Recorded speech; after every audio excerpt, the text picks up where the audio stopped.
Woven bee craft.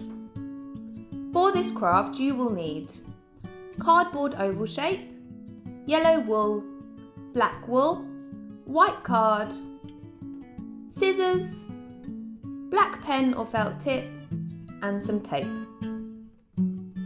Get your scissors and your cardboard oval shape and cut tiny triangles all the way around the edge of your oval.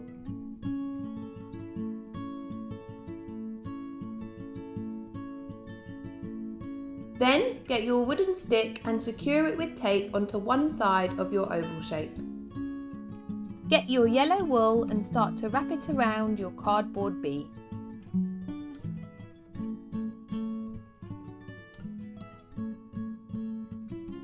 Now get your black wool and wrap it around to make your bee stripes.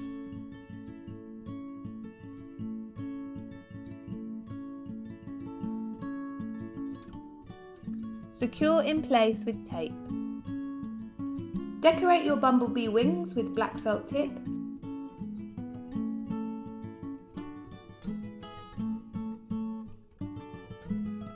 And tape your wings onto your stripy bumblebee body. Finish off with a couple of eye stickers. Now your woven bee is complete.